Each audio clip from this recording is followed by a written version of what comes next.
이번 시간에는 상의 원형 패턴을 올리기에 앞서 제가 쓰는 사이즈 표와 원형 패턴을 뜨는데 필요한 치수를 알아보려고 하는데요.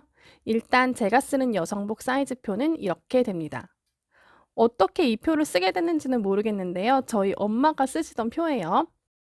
다른 데에는 55 사이즈 가슴둘레를 85로 보는 곳도 있는 것 같은데요. 저는 이 사이즈 표가 모델에도 맞고 제 신체에도 맞고 해서 잘 쓰고 있습니다. 이렇게 사이즈는 44, 55, 66 이 순서대로 나가는데요. 우리는 여기서 55 사이즈를 기본 사이즈로 보고 있어요. 우리 회사에서 샘플을 뽑을 때에도 기본 치수인 55 사이즈로 샘플을 뽑죠. 제가 대학 다닐 때에는 샘플 피팅을 막내 디자이너가 본다고 해서 55 사이즈가 취업이 잘 된다는 얘기가 있었는데요. 지금은 어떤지 모르겠네요. 그런데 여러분들은 동의하시나요? 55 사이즈 분들조차도 내가 기본 사이즈라고? 나 좀 날씬한 편 아닌가? 라고 생각이 들지 않으세요? 저는 사실 55 사이즈 하면 기본보다 마른 체형이 떠오르는데요. 저는 무엇보다 그들의 가슴둘레를 알고 있으니까 그 정도 가슴둘레면 마른 체형이다라고 생각을 해요. 어떤 분들은 몸무게만 듣고 몇 킬로면 통통한 거지, 마른 거지라고 말씀을 하시죠. 그런데 마르고 통통한 건 둘레만으로, 무게만으로 결정이 되는 게 아니라 키와 둘레가 동시에 수반이 되잖아요. 신장 170에 82cm 가슴둘레의 여성과 150에 82cm 여성이 체형이 다릅니다. 착장자에 대한 정보가 전혀 없고 가슴둘레만 들었을 때, 몸무게만 들었을 때 제가 떠오르는 키의 이미지는 평균 키입니다. 제가 생각하는 평균 키는 162 전후예요. 모델이 아닌 보통 사람일 경우에요. 평균 키 162는 동의하시죠? 자, 그렇다면 왜 55 사이즈가 기본 사이즈가 되었을까요? 55 사이즈라는 건 1981년, 그러니까 지금으로부터 40여 년 전에 만들어진 기본 치수예요. 1981년 당시 성인 여성들의 평균 키가 155였다고 하고요. 평균 가슴둘레는 저는 82로 알고 있는데 찾아보니까 85였다고 해요. 제가 잘못 알고 있었더라고요. 각각의 옷자를 따서 옷 사이즈의 기준을 잡고 가슴둘레 3cm, 신장 5cm 편차를 두고 만들었다고 하는데요. 저도 이번에 영상을 만들면서 이 표가 맞다는 걸 알았습니다. 그래도 요즘 사람들이 좀 더 편차가 더 많아서 저는 이 사이즈 표가 더 맞는 것 같아요. 저는 55 사이즈 모델 옷만 만드는 게 아니라 다양한 체형의 수강생님들의 의상을 제작하니까 이렇게 편차가 큰 표가 더 편한 것 같습니다. 어쨌든 이 표도 66 사이즈 가슴둘레는 그대로네요. 사이즈 표가 필요하신 분들은 여기서 편한 걸로 참고하세요.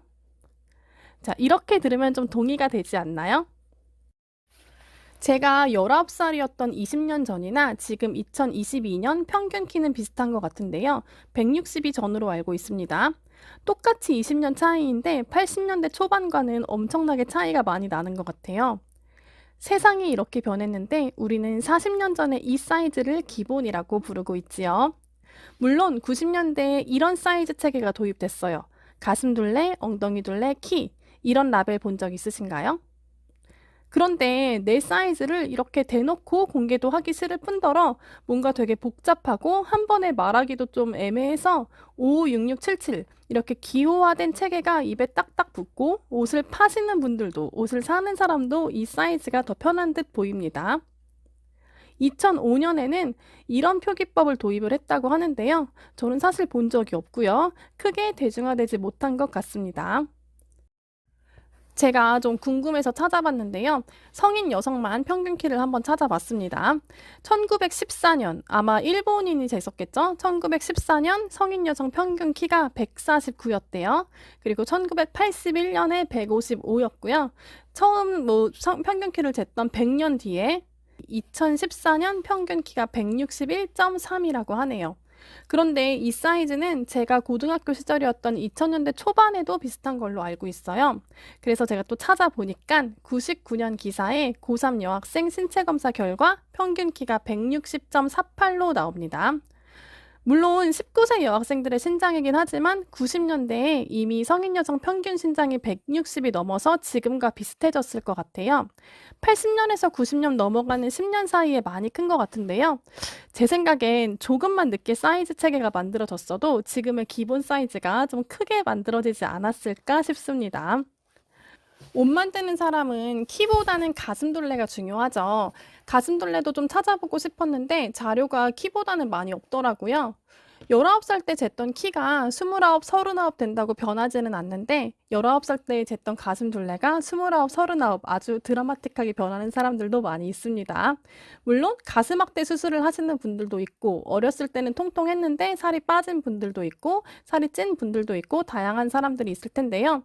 평균 키가 큰 것처럼 둘레도 비례적으로 늘었다고 생각을 하고 가슴둘레가 혹시 더 날씬해졌으면 좀 속상할까 봐 찾아보지 않겠습니다. 자, 그럼 이 표에 나오는 이 사이즈를 알아볼게요. 패턴을 제도하려면 인체의 곳곳의 사이즈를 알아야 하는데요.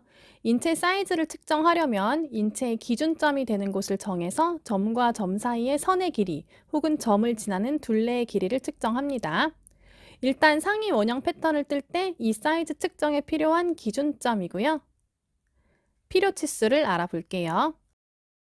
가슴둘레, 허리둘레, 엉덩이둘레는 패턴 제도 시 아주 중요한 부분이고 자주 쓰이기 때문에 BWH, 바스트, 웨이스트, 힙 이렇게 알파벳으로 기호화해서 씁니다. 엉덩이둘레는 상의에 적용되지 않으니 패스할게요. 어딘지 모르시는 분은 없으시겠죠? 가슴둘레는 유두점, 바스트 포인트, BP라고 하는 점을 지나는 수평의 둘레로 여성의 상체 중에 가장 발달된 부분입니다. 좀 더 세밀하게 잴 때에는 유상동과 상동을 나눠서 잴 때도 있는데요. 일반적으로 BP를 지나는 최대치의 둘레를 가슴둘레라고 합니다. 이 숫자는 사이즈가 어느 정도 맞는 것 같아요. 허리둘레는 허리의 가장 가는 부위의 수평의 둘레인데요. 이 사이즈표의 66 사이즈 이상은 좀 안 맞는 것 같아요. 저는 이 표가 좀 작게 나왔다고 생각을 하는데요. 제 경우만 봐도 저에게도 배가 나오지 않았던 시절이 있었는데요. 저는 그때도 72가 나왔어요. 다른 분들도 마찬가지로 이 표보다 조금 더 많이 나옵니다. 물론 나이대별로 다르기는 하지만요.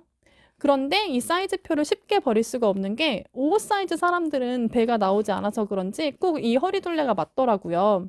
모델들도 이 사이즈가 맞고요. 그래서 제 생각엔 편차를 너무 비례적으로 둘 필요는 없을 것 같고요. 66 사이즈부터는 편차를 좀 벌려서 만들거나 그냥 다양성을 존중하는 걸로 해야 할 듯합니다. 어깨는 어깨 끝점 사이의 길이인데요. 이렇게 직선으로 재는 게 아니라 뒷목점을 한번 찍고 꺾어서 잽니다. 고개를 숙였을 때 톡 튀어나온 뼈를 뒷목점이라고 해요. 왜 이렇게 재는지는 패턴을 제도하다 보면 알게 될 거예요. 보통 38, 39 정도가 많이 나오는데요. 키에도 관여가 되어 있어서 보통 모델들은 패션쇼 여자 모델 키가 178 정도 되는데요. 그들이 아무리 55 사이즈를 입는다고 해도 대부분 40이 넘는 사람들이 많아요. 그리고 이 사이즈는 소매 길이에도 연관이 되어 있어서 제대로 재놓는 게 좋습니다. 만약에 내 어깨가 42이고 소매 길이가 58이에요. 그런데 평균 치수인 38을 적용하고 소매 길이를 그대로 쓰면 소매 길이가 짧아집니다. 등품과 아품은 등너비, 가슴너비라고도 하는데요. 이거 잴 때에는 겨드랑이에 자를 끼고 수평의 길이를 재는데요. 사실 첫 시간에 인체 측정 수업으로 재개할 때가 많아요. 제대로 근데 잘 안 나오는 경우가 많아요, 보통. 저도 좀 재기가 어려운데요. 그냥 이 표의 숫자를 적용하셔도 됩니다. 인체 중에 팔이 달린 부분을 벽으로 봤을 때 이 벽을 뺀 부분이라고 생각하시면 되는데요. 타이트한 옷을 만들 때에는 진동선, 이 라인에 관여를 합니다.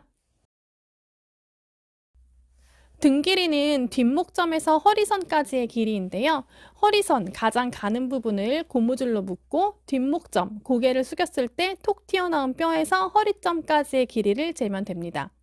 키에 관련이 되어 있는데요. 이 길이도 평균 키가 큰 만큼 많이 길어졌을 것 같아요. 이 표에 나온 사이즈도 좀 작게 나온 것 같기도 해요.